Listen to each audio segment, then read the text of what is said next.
Friends, स्वागत है आप सभी का दिशा क्लासेस के ऑनलाइन यूट्यूब चैनल पर, जहां पर आज मैं आपके सामने क्लास 11th का पहला अध्याय लेकर आया हूं, समुच्चय।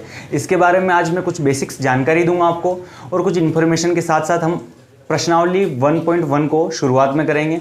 फिर इसके अनुसार हम लगातार एक एक प्रश्नावली डेली करते रहेंगे और आगे बढ़ते रहेंगे। तो बिना टाइम वेस्ट के हम शुरुआत करते हैं अध्याय 1। अध्याय 1 हमारे पास क्या दिया है? समुच्चय। अब समुच्चय को इंग्लिश में बोलते हैं सेट्स। अब एक्चुअली में होता क्या है ये समुच्चय, तो मैं आपकी जानकारी के लिए बता दूं कि जब से एनसीईआरटी पैटर्न हुआ है, ये वाला जो चैप्टर है 11th में आ गया है।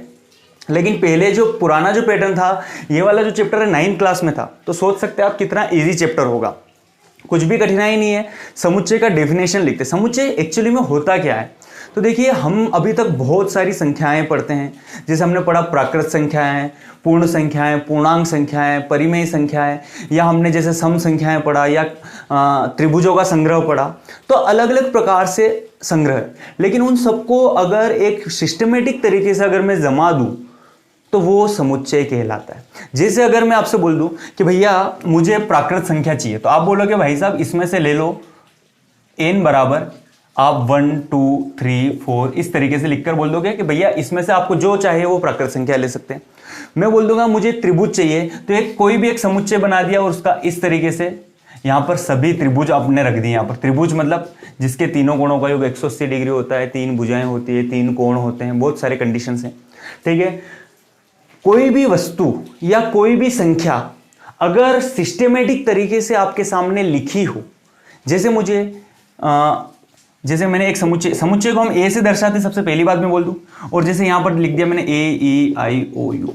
आपसे बोला जाएगा, अगर किसी ने प्रश्न पूछा कि मुझे अंग्रेजी वर्णमाला का स्वर चाहिए, वोवेल चाहिए, तो मैं यहां पर बोलूंगा आपके यहां से उठा लो उसको, ठीक है, आपके पास ये स्वर मिल जाएंगे। तो सभी को एक सिस्टमेटिक तरीके से अगर अलग अलग कंडीशंस में जमा दिया जाए वो समुच्चय कहलाता है। ज्यादा कठिनाई नहीं है, बहुत आसान तरीके से आप पढ़ सकते हैं। समुच्चय किसे कहते हैं, तो आपका एक डेफिनेशन यहां पर बनेगा, वस्तु में वो संख्या आ सकती है, कुछ भी आकृति आ सकती है, कोई शब्द आ सकते हैं, कोई अक्षर आ सकते हैं। वस्तुओं के सुपरिभाषित समूह को समुच्चय कहते हैं। फिर मैं इसके बारे में डिटेल्स बताऊंगा, समुच्चय में आपको किस किस प्रकार से के क्वेश्चन से सामना करना पड़ेगा, वो हम आगे देखने वाले। तो सबसे पहले हम डेफिनेशन लिखेंगे समुच्चय की। वस्तुओं के सुपरिभाषित समूह को समुच्चय कहते हैं। समूह को समुच्चय कहते हैं, ठीक है। अगर किसी को भी सुपरिभाषित ढंग से अगर लिख देंगे तो वो समुच्चय कहलाएगा। अगर मैं यहां पर आपके सामने उदाहरण लेके बताऊं, तो उदाहरण में जैसे मैंने बोल दिया, सबसे बढ़िया उदाहरण प्राकृत संख्याओं का समुच्चय। प्राकृत संख्याओं का समुच्चय, तो प्राकृत संख्याओं के समुच्चय को हम n से दर्शाते हैं। तो एक चीज यहां पर, एक और चीज मैं आपको क्लियर कर दूं, समुच्चय वाला प्रश्न जब भी आए, समुच्चय को हम अंग्रेजी वर्णमाला के ABCD के कैपिटल अक्षर से दर्शाते हैं। वो A हो, B हो, C हो, n मतलब नेचुरल नंबर। प्राकृत संख्या को इंग्लिश में बोलते हैं नेचुरल नंबर, तो नेचुरल नंबर से हम इसको दर्शाएंगे। पहली चीज, ये तो केवल चिन्ह है लगाने का। समुच्चय का खास बात है, जैसे हमारे पास एक दुकान होती है, एक शॉप होती है, उसमें अलग अलग प्रकार के डब्बे होते हैं, उस तरीके से समुच्चय में हमेशा ये मझला कोष्ठक लगेगा। मझले कोष्ठक के अंदर आपके पास जो भी बोला जाए वो लिख दो।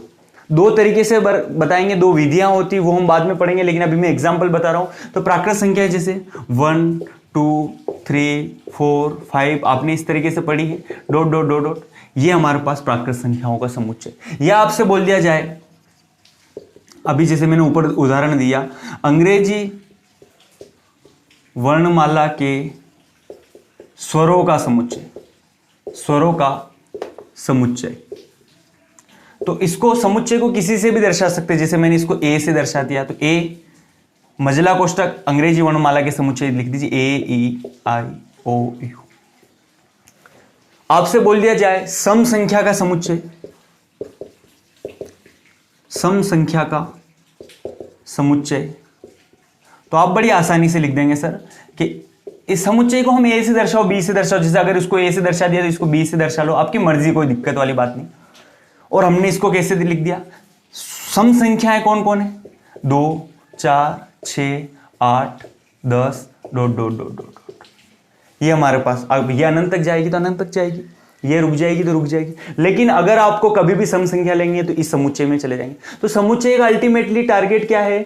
हमें सही ढंग से अगर हम किसी भी संख्या को जमा पाए उसको हम समुच्चय बोलेंगे। आगे बात संख्या हो, कोई दूसरी वस्तु हो, कोई अक्षर हो, सभी चलेंगे। हम इसी प्रकार के एग्जाम्पल से लेने वाले। पहली चीज आपको समुच्चय की डेफिनेशन पता होनी चाहिए जो हमने यहाँ पर लिखी और उसके कुछ एग्जाम्पल्स मैंने यहाँ पर आपके सामने बताए हैं। ठीक है, ये हमारे पास एग्जाम्पल्स आप चाहे तो लिख सकते हैं। इसके बाद ध्यान दीजिए, ये हमारे पास समुच्चय होगा। अब इसको दो विधियों से दर्शाया जाता है समुच्चय को। एक आपके सामने ये जो विधि मैं आपको बता रहा हूं इसको बोलते हैं रोस्टर रूप। समुच्चय को दर्शाने के दो तरीके हैं, एक होता है रोस्टर रूप और एक होता है समुच्चय निर्माण विधि। आपको 1.1 प्रश्नावली में इसका सामना करना पड़ेगा इन दोनों विधियों का। बस दोनों विधि अगर आपके पास है तो सभी चीजें क्लियर है। ठीक है, तो मैं उसका भी आपको थोड़ा बता देता हूं। ठीक है, तो यहां पर एक और पॉइंट यहां पर बनता है कि समुच्चय को दर्शाने की विधियां, समुच्चय को दर्शाने की विधियां तो दो विधियां हैं। ठीक है, पहला हमारे पास है रोस्टर रूप और दूसरा है समुच्चय निर्माण विधि। तो ध्यान से देखिएगा, दो तरीके से हम किसी भी समुच्चय को दर्शा सकते। प्रश्न में यही प्रश्न आया, प्राकृत संख्याओं के समुच्चय को रोस्टर रूप में लिखिए। प्रश्न अगर आ गया प्राकृत संख्याओं के समुच्चय को रोस्टर रूप में लिखिए तो आपको ये वाला चीज लिख देना है। ये हमारा इसका रोस्टर रूप है। रोस्टर रूप की खासियत क्या होती है, हम एक एक चीज पढ़ते हैं। रोस्टर रूप की सर ये खासियत होती है, उसमें संख्याओं को लिखा जाता है, जो भी हमारे पास अवयव होंगे, पहली चीज। उनके बीच में कोमा लगाया जाता है, दूसरी चीज। तीसरी चीज, उन सभी को मजले कोष्टक के अंदर लिखा जाता है। ये तीन चीजें आपको ध्यान में रखनी है।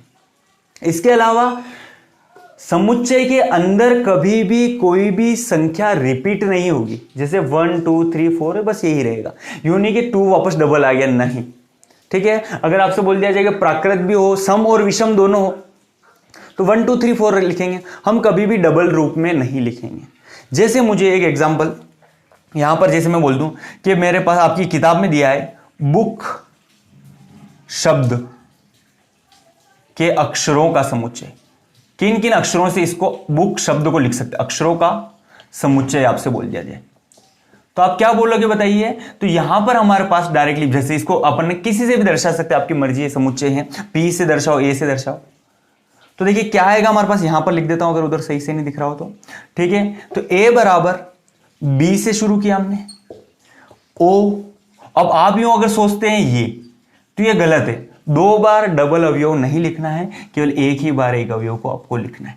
मतलब हमारे पास हम तीनों शब्दों का, तीनों अक्षरों का उपयोग करके बुक लिख सकते हैं और दूसरे शब्द भी बना सकते हैं। तो इसके अक्षरों का समुच्चय ही हो जाएगा पहली चीज। इसमें कोई फर्क नहीं पड़ता है कि आप आगे पीछे लिखो। जैसे 2 को आगे लिख दिया, 3 को, ए ई आई ओ यू में आपने यू ए आगे पीछे लिख दिया, तो क्रम का कोई फर्क नहीं होता है। रोस्टर रूप, तो आशा करता हूं रोस्टर रूप समझ में आ गया होगा। तो समुच्चय निर्माण की दो विधियां हैं हमारे पास। एक है हमारे पास रोस्टर रूप। तो रोस्टर रूप में लिखना मतलब मजले कोष्टक में लिखना, अवयव को अंदर लिखना और कोमा लगाना बीच में। क्लियर बात हुई। नेक्स्ट, रोस्टर रूप आपको समझ में आ गया होगा।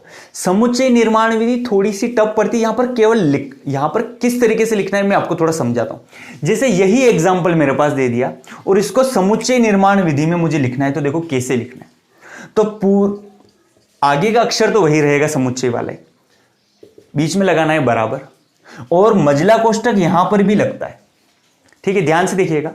अब अंदर जो भी अवयव होते हैं उनको एक्स से दर्शाते हैं, अंदर के अवयवों को एक्स से दर्शाते हैं, और जो एक्स हो वाई हो उससे अवयव को दर्शाते हैं कैपिटल स्मॉल एक्स या वाई जेड से अवयव को दर्शाते हैं, और ए बी सी डी के कैपिटल अक्षरों से हम समुच्चय को दर्शाते हैं। तो यहां पर लिखूंगा मैं, सभी में आपको यही करना है। समुच्चय निर्माण विधि में x लिखना है। अब क्या बोला गया है, प्राकृत संख्याओं के समुच्चय। तो बस कुछ नहीं करना है, x एक प्राकृत संख्या है, मतलब लैंग्वेज में आपको लिखना है। तो ये एक चीज, इसको दर्शाने का तरीका, इसकी भी 3 विधियां। मझला कोष्टक लगाना है, दूसरा चीज x/x लिखना है, और तीसरा चीज जो भी आपके पास प्रश्न में दिया है उसकी इंफॉर्मेशन यहां पर लिखनी है। ये भी हमारे पास समुच्चय का रूप है, समुच्चय को दर्शाने की विधि है। रोस्टर विधि आसान है वहां पर, क्योंकि एक्चुअली में अवयव लिखने पड़ते हैं, और इस विधि में हमको कुछ इस प्रकार से लिखना पड़ता है। जैसे ये वाला, दूसरा वाला अंग्रेजी वर्णमाला के समुच्चय, तो इसको a बराबर मझला कोष्टक x/x, और आपसे बोलिए क्या है ये, क्या है ये, अंग्रेजी वर्णमाला के स्वर, तो यहां पर लिख देना है अंग्रेजी वर्णमाला के स्वर। बस ये हो गया। तो आशा करता हूं ये भी कोई ज्यादा कठिन नहीं है। बस ये बात है कि थोड़ा सा याद रखने वाली बात है कि रोस्टर विधि में हमको एक्चुअली में अवयव लिखने पड़ते हैं, और समुच्चय निर्माण विधि में उसकी लैंग्वेज लिखनी पड़ती है। क्लियर है? अवयव किसे कहते हैं? जो समुच्चय के अंदर लिखे होते हैं, कोमा से डिनोट होते हैं, उनको अवयव कहते हैं। आ रही बात समझ में? और इनको मझले कोष्टक में दर्शाया जाता है। देखिए और चीजों के बारे में चलते हैं। ये इन दोनों चीजों से आपकी प्रश्नावली 1.1 हो जाएगी। अब थोड़ा सा और आगे चलते हैं। मैं आज केवल इंफॉर्मेशन दे रहा हूं मैं आपको, और फिर मैं आगे, आपको अगर पसंद आता है, अगर आप लाइक करते हैं, कमेंट करते हैं, तो फिर मैं आगे की वीडियो भी आपको बनाकर भेजता हूं। देखिएगा नेक्स्ट, प्राकृत संख्याओं के समुच्चय। अब देखिए यहां पर इन 3 चीजों में मुझे कुछ दिख रहा है। देखिएगा इसमें कितने अवयव हैं। अगर आपसे बोल दिया जाए कि सर इसमें कितने अवयव है, तो इसमें आप देखोगे कितने अवयव हैं, अनंत अवयव है। ठीक है, इसमें कितने अवयव है, इसमें 5 अवयव है। इसमें कितने अवयव है, इसमें भी सर अनंत अवयव है। तो यहां पर एक डेफिनेशन, मतलब रूप बता रहा हूं मैं आपको। समुच्चय के अलग अलग प्रकार होते हैं, समुच्चय के प्रकार। तो ध्यान से देखने वाली बात यह है कि समुच्चय के जो प्रकार होते हैं, अगर उसमें अनंत अवयव हो तो उस समुच्चय को बोलते हैं अपरिमित समुच्चय। क्या बोलते हैं? अपरिमित समुच्चय। अपरिमित मतलब जिसके अवयवों को गिना नहीं जा सके। एक समुच्चय जिसमें अवयवों को गिना नहीं जा सके, जिसके अनंत अवयव हो, उसे अपरिमित समुच्चय कहते हैं। दूसरा, इसके गिने जा सके, तो जिसके अवयव गिने जा सके, हम गिन सकें, उसको बोलते हैं परिमित समुच्चय। परिमित समुच्चय।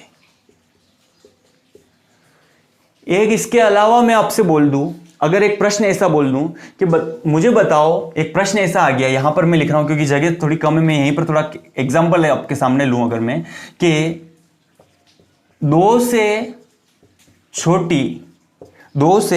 छोटी सम संख्या का, 2 से छोटी सम संख्या का समुच्चय लिखकर बताइए इसका रोस्टर हो। तो आप क्या करोगे भैया, सर हम इस तरीके से कोष्टक लगा लेंगे। सही बात है। अब 2 से छोटी कोई सम संख्या हो तो बताओ। 2 से छोटी कोई सम संख्या नहीं है, क्योंकि 2 से तो शुरुआत होती है सम संख्या की। तो 2 से छोटी कोई सम संख्या नहीं। क्या इस डब्बे के अंदर कुछ आ सकता है? क्या कुछ भी नहीं आ रहा, मतलब ये खाली है।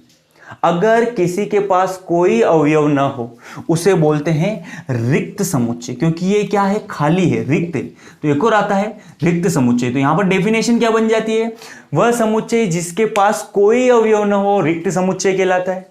जिसके पास अवयव गिन सके उसको परिमित, और जिसके पास अनंत हो उसको अपरिमित। रिक्त समुच्चय को हम इस तरीके से भी दर्शाते हैं और इस तरीके से भी दर्शाते हैं। ध्यान दीजिएगा, ये भी है और ये भी। क्लियर कर दूं मैं यहां पर, अगर आपसे बोल दिया जाए ये, तो ये रिक्त समुच्चय नहीं है, क्योंकि कोष्टक के अंदर क्या है, फाई है। तो ये तो रिक्त नहीं। रिक्त का मतलब या तो कोष्टक लगाओ तो अंदर कुछ नहीं लिखना, या अगर आप फाई लिखो, इसको बोलते हैं फाई। अगर आपने कभी नाम नहीं सुना हो तो इसको कहीं पर भी लिख दीजिएगा, ये इसको बोलते हैं फाई। अगर हमारे पास एक गोला दिया हो और उसको इस तरीके से क्रॉस किया हो तो इसको बोलते हैं फाई। तो अगर फाई का मतलब क्या है, कुछ भी नहीं, रिक्त है। तो रिक्त समुच्चय को ऐसे भी दर्शाते हैं, रिक्त समुच्चय को ऐसे भी दर्शाते हैं। तो ये हमारे पास हो गया समुच्चय का प्रकार। ठीक है, तो देखिए ये कुछ बेसिक इंफॉर्मेशन थी आपका अध्याय 1 का। इसके आगे वाले वीडियो में मैं 1.1 क्लियर कराने वाला हूं। आप एग्जांपल्स भी देखिए, उनको पढ़िए। आगे जो आपके चैप्टर में लैंग्वेज लिखी होती है उनको भी पढ़िए। जितना ज़्यादा पढ़ेंगे उतना ज़्यादा बढ़िया रहेगा। और आपकी जो बोर्ड की तैयारी, अगर आप 12th अच्छे से करना चाहते हो तो अभी से शुरू कर दीजिए। ताकि आप वहाँ पर अच्छे से कर पाएँ, क्योंकि अपने को फ्लो यहाँ से ही बनाना पड़ेगा। तो अच्छे से 11 को पढ़ने की कोशिश कीजिए। और अगर आपके कमेंट आते हैं, आपका अच्छे खासे लाइक आते हैं, अच्छा लगा तो शेयर करें, चैनल सब्सक्राइब करें, लाइक करें वीडियो को।